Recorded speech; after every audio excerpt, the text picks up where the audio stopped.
এবার খোদ অভিষেকের নামে মাটি চুরির অভিযোগে সরব বিজেপি। জোকা কাশের সংলগ্ন এলাকায় কি 300 কোটি টাকার মাটি কেলেঙ্কারি, তদন্তে পুলিশ। এদিকে জাহাঙ্গীর খানের মুক্তির দাবিতে ফলতায় তুমুল বিক্ষোভ। পুলিশের তাড়ায় পুকুরে পুষ্পা বাহিনী, অশান্তি সামাল দিতে পুলিশ ও কেন্দ্রীয় বাহিনীর ব্যাপক লাঠিচার্জ, এলাকা থমথমে। আসবো বিস্তারিত খবরে।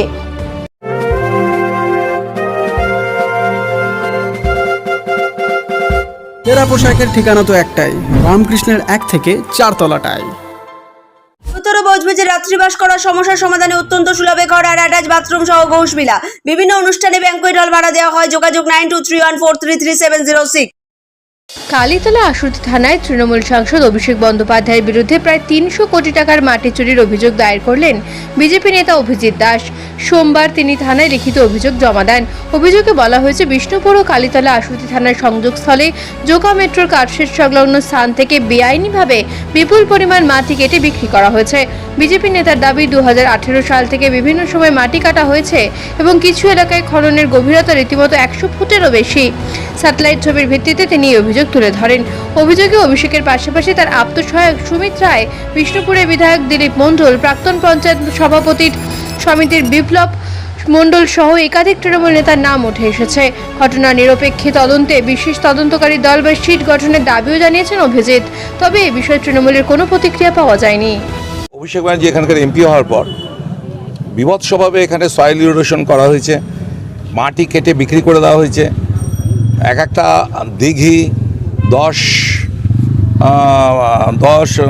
বিঘা 15 বিঘার এক একটা দিঘি খনন করা হয়েছে, 100 ফিট 115 ফিট করে ডিপ। সেগুলোর তো আমরা কিছুদিন আগে দেখেছি যে সারদার প্রায় 400 কোটি টাকার মতো মাটি কেটে প্রায় 20টার মতো দিঘি কেটে ওরা বিক্রি করেছে। তাতে আমরা এফআইআর করেছিলাম। দিলীপ মণ্ডল রয়েছেন যে বিষ্ণুপুরের এমএলএ। তা একই টাইপের আমরা ইনভেস্টিগেশন করতে গিয়ে আমাদের হাতে প্রচুর এই ধরনের স্যাটেলাইট পিকচারের মাধ্যমে আমরা দেখতে পেয়েছি যে এখানকার দক্ষিণ চব্বিশ মোটামুটি শেষ করে দিয়েছে ভাইপো গ্যাং এবং পুরো তারই নির্দেশে।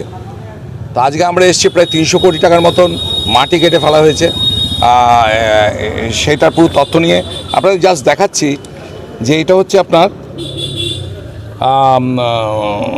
যে মেট্রো কারশেডটা, মেট্রো জোকা মেট্রো কারশেডটা, তারপরে পুরো এতটা প্রায় হচ্ছে আপনার 163 বিঘা জমি পুরো মাটি কেটে প্রায় 100 ফিট 120 ফিটের মতো মাটি কেটে 300 কোটি টাকার বেশি হবে, কম নয়, মাটিটাকে বিক্রি করে দেওয়া হয়েছে।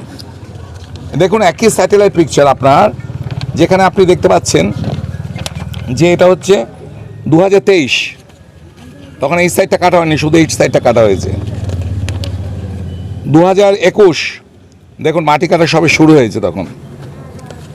2020 দেখুন কোনো মাটি কাটাই হয়নি।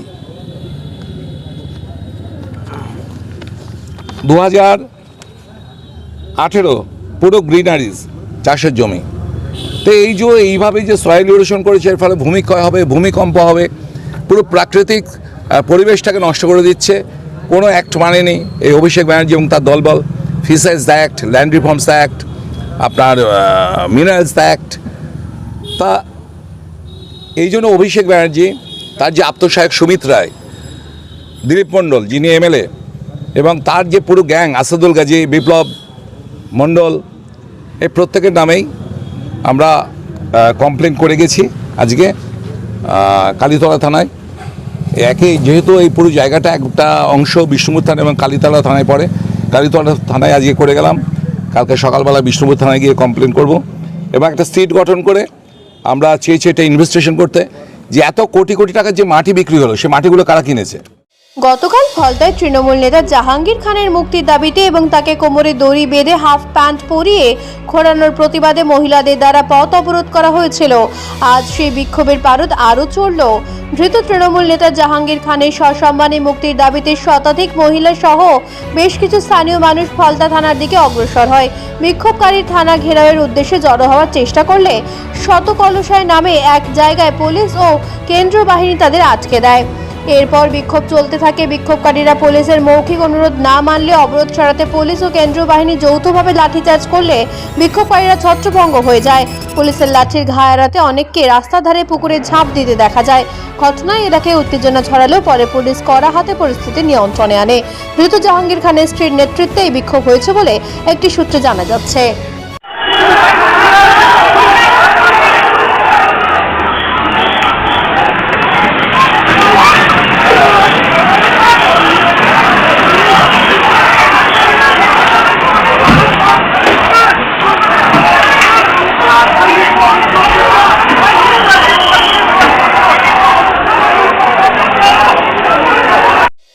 নেপথ্যভাষী ডোনা জানার সঙ্গে মহেশতলা ও ফলতা থেকে ঋত্বিকা দাসের রিপোর্ট।